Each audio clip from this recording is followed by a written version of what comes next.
All right, let's just take a quick run through here. Start from the top. Maintenance was Tuesday, so we already had it. Map service we'll check out in a minute. We got the collaboration with PUBG and XG Dragon.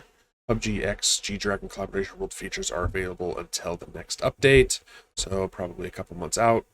Dive into a refresh, or maybe a month. Dive into a refreshed PUBG World Pack with G Dragon vibes. Check out the upcoming PUBG X G Dragon collaboration announcement for more details. Miramar's truck stop has been decorated with the collaboration theme.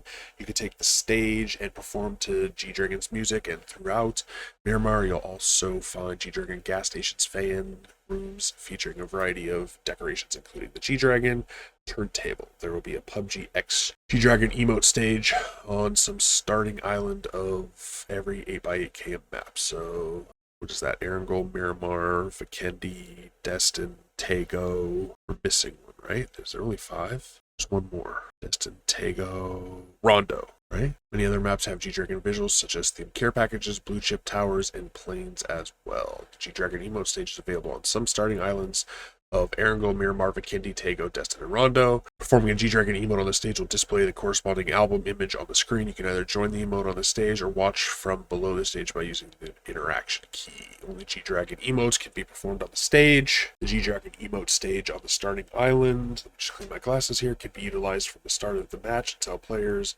board the plane. Once they do, the previously positioned stage will disappear.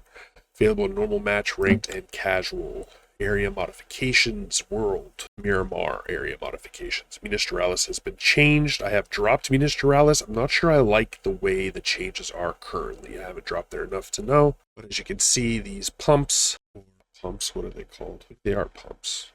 Drills, oil drills. They have been shifted. There was 4, now there's like 2 and 2.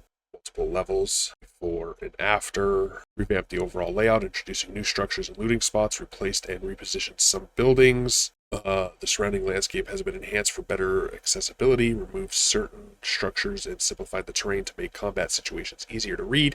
Adjusted the surrounding terrain and added cover to improve combat balance between high and low ground. Hopefully, I haven't dropped, like I said, I haven't dropped there enough. Spawn changes. Following changes apply to both normal match and ranked. Vending machine indestructible pots have been added. Fixed spawn spots for inflatable boat have been added to Miramar, but the total spawn quantity remains unchanged. I wonder what was there in the first place. Hopefully they're near the water. Before and after, this is the casino in Picado. Improve the overall visual of older buildings on Miramar. Improve the interior lighting of buildings across the map. This looks like the school in San Martin. There's probably another school in Chumacera. We have comments in update 37.2. The Ministeralis area of Miramar is receiving a number of changes to provide smoother and more enjoyable gameplay. We've updated the overall layouts, loot spawns, and terrain. In particular, the rocky high ground previously offered an overwhelming advantage, even against the highest ridge within Ministeralis. To address this, we've removed and repositioned certain structures and added additional cover. We've also improved the visuals of older buildings across Miramar and updated indoor lighting to enhance the overall gameplay experience. World billboards have been added to Tago. Interesting. Gameplay. New interactions. The following updates apply to every mode. Movable death box. Now you can use death box to lure unsuspecting loot goblins to their demise. It looks like F is loot and H is carry. Death box using the secondary interaction key. I haven't tried this yet. While carrying a death box, item use and most other interactions are restricted. The death box will be dropped automatically when the character's state changes, such as being knocked, falling, or getting into a vehicle. Attacks on a death box carried by characters will penetrate and apply damage to the character. Related animations and sound effects have been added. Pull door, push door. You can now pull doors open or close using the secondary interaction key. That's also H. Secondary interaction key. Oh yeah, that's H. In an interaction UI will appear when a door can be pulled. To align these changes, the previous open door feature has been renamed to push door. Dev comments, we've all had those moments finally taking down an enemy only to walk away empty-handed because the death box was stuck in a bad spot. Interesting, so maybe picking it up when it's like blue zone situation. That spot from now on, you'll be able to loot safely and comfortably from more secure positions. You can use death box tactically to lure enemies. Just keep in mind that while carrying one, you'll be more vulnerable to enemy fire, so stay alert Also added a pull door feature, making it possible to open doors from either side. This gives you more tactical options like opening a door inward to escape or to bait enemies even when an obstacle is blocking the way. You should really give this video a watch here if you can, because that one has some, like, the bicycle, like, because a lot of people were using bicycles and things to block the doors. Now you can open it the other way so it's not blocked. Destructible gas tank. Destructible gas tanks have been added to Miramar and Tago. When destroyed, a smoke cloud is created and lasts for a certain duration. So basically, this is like smoke. Can also be destroyed if hit by a vehicle. Applies to modes except Survivor Left Behind and Hunger's Left Behind. Dev comment: destructible gas tanks are coming to the Battlegrounds with update 37.9. When destroyed, they explode and release smoke and block players' vision alongside items like smoke grenades or the M79. This interactive world object is designed to provide new cover options. With the addition of destructible gas tanks, we aim to create more opportunities for tactical play and deliver a dynamic combat experience. So you should look out for these. See if you can start utilizing them. I saw one and I forgot to shoot it. I was doing something else. I don't remember. C4. The following updates apply to every mode. We've made several adjustments to C4. C4's damage over distance has been reduced. The beeping sound can now be heard more clearly and from farther away. The audible range has been increased by about 25%. Damage over distance has been reduced. I believe it was 25 meters before. I'll have to double check that. The audible range has been increased by about 25%. The volume in certain ranges have been boosted, making the beep easier to hear. When the timer is active, it can now be disabled by explosive damage. Disabled by explosive damage. You can throw a grenade at it? With update 37.2, C4 is receiving a number of changes. Since its introduction into ranked, C4 has opened up a variety of strategic options, but has also created situations that are hard to defend against, such as attaching it to vehicles and charging straight at enemies. With this update, we aim to give players more opportunities to respond quickly. In particular, as C4 can now be disabled even after being deployed, we expect it to open up more tactical options in combat. That's an interesting way. I wonder if it has to directly be hit. I don't know, that's weird. If it's attached to a car, maybe you blow up the car first. That's weird. I don't know. UGC Alpha PC will be available until update 38.1, so you should definitely give that a try. I believe there's a training ground in there. I haven't tried that yet, but there's also a gun game. The gun game I tried, that was pretty fun. A variety of fun modes created by PUBG partners and esports players are now available as new sample modes. Don't miss the chance to try them out before UGC Alpha service ends. Try it out, try it out, try it out. August 13th after live service until the server maintenance for 38.1 in October. Oh, perfect. Yep, here's a link to tutorials, arcade deathmatch. Following updates apply to custom match as well. It looks like they have zoomed into the map, so you're not seeing all this extra space in custom. 2 new Erangel maps have been added. I have not tried shooting range. I have tried Boatyard. Boatyard seems to be more about sniping. I am not a big fan of that. If I would give you a secret right now, if a majority of the other team is using sniper rifles, that is their main weapon. Their only other option is the sawed-off shotgun. So if the opposite team loadouts ARs and they push the bridge in Boatyard, because you can't, the only way across is through the bridge where the blue chip tower is, then you can basically just demolish the other team. They're going to be forced to switch their weapons, and a majority of them won't switch their weapons immediately, so you should at least get 2 rounds of taking out the team. That's obviously, like, most people are going into TDM not to win but to just practice, but I think it's highly, like, I was just farming, honestly. I was just pushing with AR while everybody had sniper rifles. So if you can make it across to fight them, you know, maybe 1 or 2 people have ARs. Map selection possibilities have been readjusted and aligned with these changes. The destructible terrain feature has been added to Rondo and Tago maps. Interesting. Okay, when opening the report pop-up, using the report player key after death, the player who killed you will now automatically be selected. The minimap zoom has been adjusted to improve visibility in both the scoreboard and regular minimaps. Background music has been added. I don't like that. Adjusted the order in which the scoreboard is displayed at the start of the match to improve gameplay flow. Interesting. Remaining time until the match starts will now be displayed even when the scoreboard is open. The text in the exit match pop-up has been updated in Tense Battle Royal. The following updates apply to custom match as well. The Promo and Kraken maps have been added. That's interesting. Blue Zone speed has been slightly increased. Pickups in Miramar have been updated to match the model used in other modes. Survivor Left Behind and Hunger Left Behind. The Hungers have arrived in Miramar. This was semi-fun. Last year, I played a little bit of it. It's not something that I spend a lot of time doing, though. Filling the hunger gauge and reaching fullness now grants various buffs. Players will no longer suffer from severe penalty when the hunger gauge decreases. This is actually pretty cool.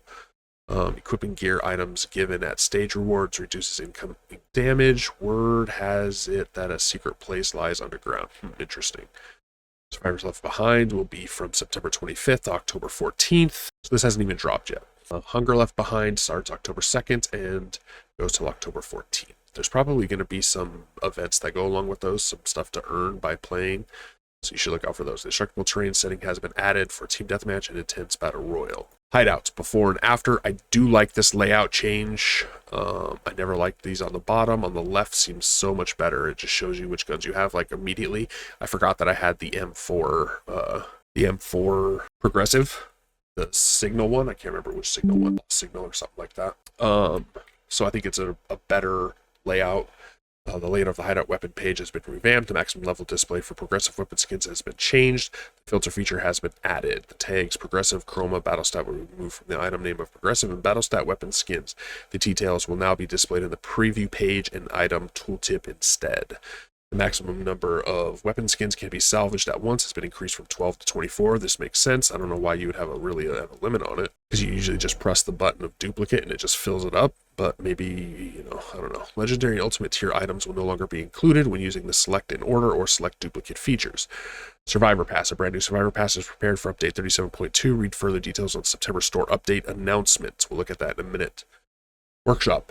New item sets have been added to the Hunter's Chest and Archivist Chest. This is the PGC 2024 set. These are actually really nice sets. So if you wanted these and you didn't get a chance to win them during PGC, you should definitely check these out.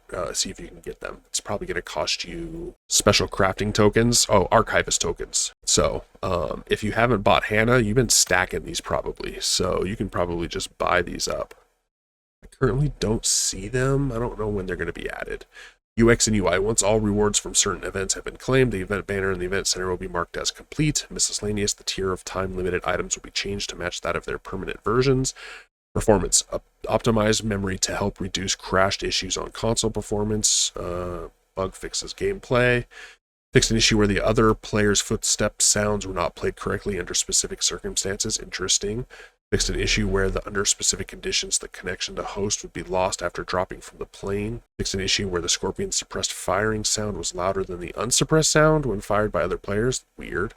Fixed an issue where attachments in Team Deathmatch would reset when entering a new session. Okay, fixed an issue where spectators could enter the 1v1 arena in training mode with the spawn tool enabled and use weapons throughout the load gear set feature. PC fixed an issue where players could get stuck on the black background with smoke effect after clicking exit to lobby at the end of a match. This was a common one.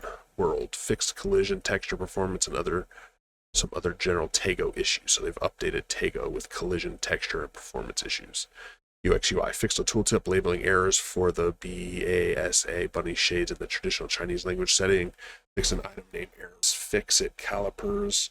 Fix an issue where canceling seafloor deployment by moving the character would not display a system message. Fixed an issue where anonymized nicknames in streamer mode were not generated correctly. Fixed an issue where the resolution options in settings graphics basic tab would appear blank under certain conditions. Weird. Items and skins. Clipping issues graphics that are shown outside the visible part of the item object. Fixed an issue where the orange crush top appeared as the wrong skin when equipped by the female character. Fixed an issue where hairstyle 88 displayed incorrectly when worn with the Ally the Fox hoodie and purse. Fixed an issue where the passenger's hand appeared to float in the air instead of holding the driver when using the Panigale V4S motorcycle skin. Fixed a clipping issue around the shoulders when the female character wore the Seafoam sleeveless hoodie. Fixed a clipping issue when the female character equipped hairstyle 63 with hats. Fixed an issue where the pelvic area became transparent when the female character wore the Moon Rabbit outfit or BASA bunny outfit with certain outerwear. Fixed an issue where the wrist became transparent when the male character wore the Dark Count costume or Blood Count costume with certain gloves. Fixed an issue where the wrist became transparent when wearing the Blue Thunder gloves with certain tops. Fixed an issue where the waist area became transparent when the female character wore the pleated skirt with leggings black with certain tops. Fixed an issue where the ankles became transparent when wearing the Miss Bugatti boots or Jenny black pink leggings with certain outfits. Fixed an issue where the Don't Play Coy With Me backpack level 2 displayed abnormally. Those are fairly Mostly clipping, right? Clipping issues. Seems like it's a lot of issues with the female character. Interesting. All right, so that was the patch notes 37.2. You're already playing on this. If you're watching this, you're already playing on this. Check out some of those stuff, especially get these skins. These are really nice skins from PGC24. This is in the it's just regular crafting. You're probably going to get it in the hunter's chest now and the archivist chest. So yeah, that's cool. You might actually roll those. Also, check out try that strat on Boatyard, but also test out the UGC stuff. I think there's a better training grounds on there also, and look for these destructible gas tanks. Oh, my bad. Here we go. Try the destructible gas tanks, try Boatyard, and shooting range, and get these.